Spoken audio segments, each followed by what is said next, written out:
یہ واقعہ بنی اسرائیل کے ایک برگزیدہ پیغمبر حضرت زکریا علیہ السلام کے زمانے کا ہے۔ یہ داستان ایک مقدس، پرہیزگار، پاک دامن، انتہائی شریف پارسا بی بی مریم علیہ السلام کی ہے۔ آپ علیہ السلام کے والد کا نام عمران تھا اور والدہ کا نام حنا تھا۔ یہ دونوں پیغمبر کے خاندان سے تعلق رکھتے تھے۔ ان کا سلسلہ نسبت حضرت سلیمان بن داؤد علیہ السلام کی نسل سے تھا۔ حضرت عمران ایک نیک، عالم، متقی اور پرہیزگار اور پیغمبروں کے خاندان سے تعلق رکھتے تھے۔ اس لیے بیت المقدس میں مسجد اقصی کی امامت آپ کے ذمہ تھی۔ حضرت عمران اور حنا علیہ السلام کی کوئی اولاد نہیں تھی۔ ایک دفعہ حضرت عمران اور حنا علیہ السلام ایک درخت کے سائے میں بیٹھے ہوئے تھے کہ وہاں کچھ جانوروں کے گھونسلے تھے اور ان میں پرندوں کے بچے بیٹھے ہوئے تھے اور وہ جانور ان بچوں کے منہ میں دانہ ڈالتے، ان کی دیکھ بھال کرتے۔ یہ سارا منظر دیکھ کر آپ کی بیوی حنا کے دل میں بھی اولاد کی محبت پیدا ہوئی۔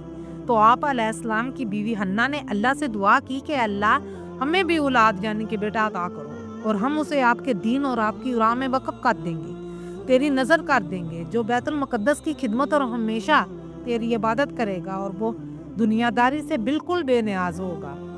محترم ناظرین، ہر زمانے کا رسم و رواج ہوتا ہے۔ اس زمانے کا یہ دستور تھا کہ کچھ لڑکوں کو ماں باپ اپنے حق سے آزاد کر کے اللہ کی راہ میں بطور منت وقف کر دیتے تھے، پھر ساری زندگی اس کو دنیا داری کے کسی کام میں نہ لگاتے۔ وہ لڑکا مسجد میں صرف اللہ کی عبادت کرتا رہتا۔ پس رب سبحانہ تعالیٰ نے ان کی دعا قبول فرمائی اور عمران کی بیوی کو حمل ہو گیا۔ چنانچہ 9 ماہ کے بعد اس نے لڑکی پیدا کی۔ حضرت عمران کی بیوی حنا بیٹی پیدا ہونے پر خوش نہیں تھی۔ وہ کہنے لگی کہ میری منت بھی پوری نہ ہو سکی، کیونکہ اس قوم میں لڑکی کو اللہ کی نظر کرنے کا رواج نہیں تھا۔ پس رب سبحانہ تعالیٰ نے اس لڑکی کو قبول کیا۔ حضرت حنا نے اس لڑکی کا نام مریم رکھا، جس کا مطلب ہے عبادت گزار، یعنی کہ اللہ کی عبادت کرنے والی۔ حضرت مریم علیہ السلام کی پیدائش سے پہلے ہی آپ کے والد حضرت عمران علیہ السلام وفات پا چکے تھے، تو پھر حضرت عمران کی وفات کے بعد مسجد اقصی کی امامت حضرت زکریا کے سپرد کر دی گئی، جو نیک، پرہیزگار، رہبر اور اللہ کے پیغمبر بھی تھے اور لوگوں کو دین حق کی واضح نصیحت کرتے تھے۔ پھر جب حضرت مریم علیہ السلام 6 برس کی ہوئی تو اس وقت حضرت مریم کی والدہ حنا آپ کو لے کر بیت المقدس حضرت زکریا علیہ السلام کے پاس آئی اور ان کو سلام کرتے ہوئے کہنے لگی، اے اللہ کے نبی، میں نے منت مانی تھی کہ اگر میری پیٹ سے لڑکا پیدا ہوگا تو میں اسے مسجد اقصی کی خدمت میں دوں گی، مگر میں نے لڑکی پیدا کی ہے اور اس کا نام مریم رکھا ہے اور اب اسے لے کر آپ کے پاس آئی ہوں تاکہ یہ مسجد میں رہ کر مسجد کی خدمت کرے۔ حضرت زکریا علیہ السلام نے مسجد کے عالموں سے دریافت کیا کہ اس لڑکی کی دیکھ بھال کون کرے گا۔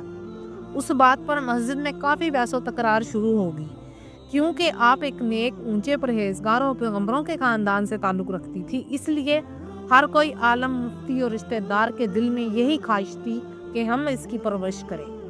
کافی بحث کے بعد یہ فیصلہ ہوا کہ قرآن اندازی کی جائے، جس کا نام آئے گا اس کے حوالے حضرت مریم کو کیا جائے گا۔ کافی بار قرآن اندازی کے بعد حضرت زکریا علیہ السلام کا نام آیا۔ روایات میں آتا ہے کہ جب بھی قرآن اندازی کی جاتی تب ہی حضرت زکریا علیہ السلام کا نام آتا، کیونکہ اللہ سبحانہ تعالیٰ چاہتے تھے کہ حضرت مریم علیہ السلام کی پرورش حضرت زکریا علیہ السلام کریں، کیونکہ وہ ایک پیغمبر بھی تھے اور حضرت مریم علیہ السلام کے خالو بھی تھے، اور اس خاندان سے بہتر پرورش بنی اسرائیل میں کوئی نہیں کر سکتا تھا۔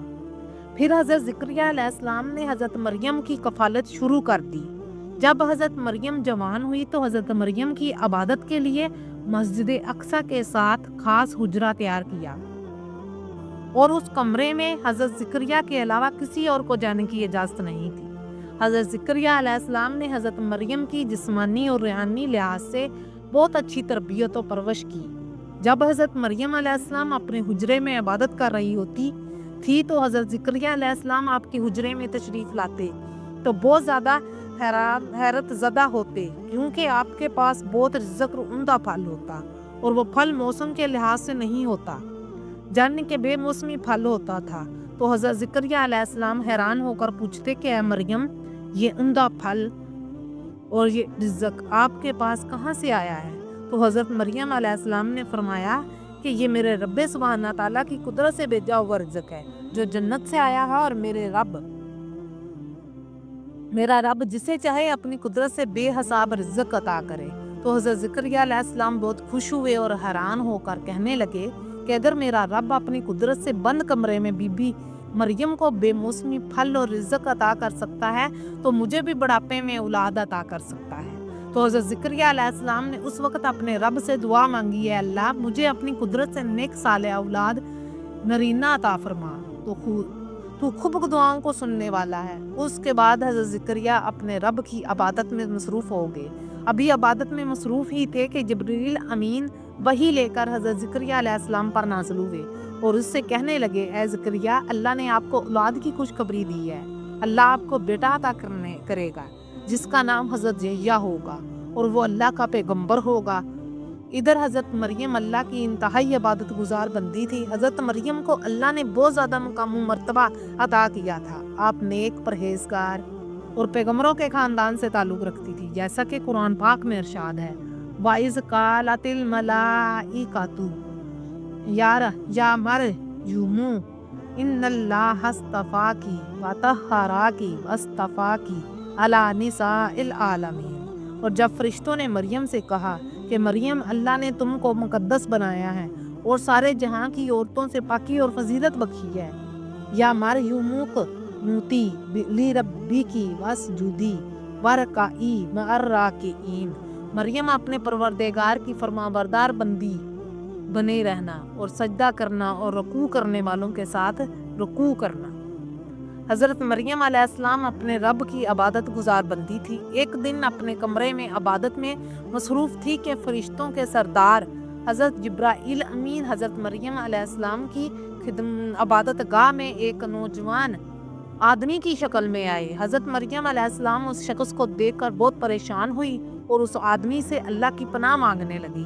تو حضرت جبرائیل نے کہا، میں اللہ کا بھیجا ہوا فرشتہ ہوں اور اپنے رب کے حکم سے آپ کو بچے کی خوشخبری دینے آیا ہوں۔ تو حضرت مریم نے فرمایا کہ کیسے ہو سکتا ہے جبکہ مجھے آج تک کسی انسان نے ہاتھ نہیں لگایا۔ حضرت مریم بہت پاک باز عورت تھی، اس وجہ سے اللہ نے بغیر قامت کے آپ کو ایک بیٹا عطا کیا جو اللہ کا پیغمبر تھا اور اپنے رب کی عظمت کی بہت بڑی نشانی ثابت ہوا۔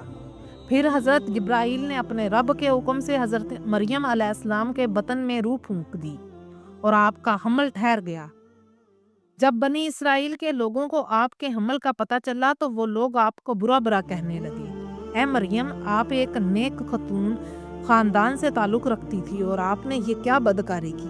وہ لوگ آپ پر الزام لگانے لگے۔ تو حضرت مریم علیہ السلام بنی اسرائیل سے دور ایک ویران بستی میں چلی گئی اور وہاں ایک کھجور کے درخت کے نیچے پناہ لی۔ ایک بدنامی کا ڈر اور دوسرا جب بچے کی پیدائش کی تکلیف شروع ہوئی تو آپ بہت پریشان ہوئی اور پریشانی کے عالم میں کہنے لگی، اے کاش میں اس دن سے پہلے ہی مر جاتی۔ تو پھر اللہ نے فرمایا، اے مریم پریشان نہ ہو، اس درخت سے کھجوریں کھاؤ اور چشمے سے پانی پی کر اپنی آنکھوں کو ٹھنڈی کرو اور کسی آدمی سے بات نہ کرنا اور ان سے کہنا کہ میں نے اللہ کے لیے خاموشی کا روزہ رکھا ہے، اور کھجوریں کھاؤ تاکہ تمہارے جسم کو تقویت ملے۔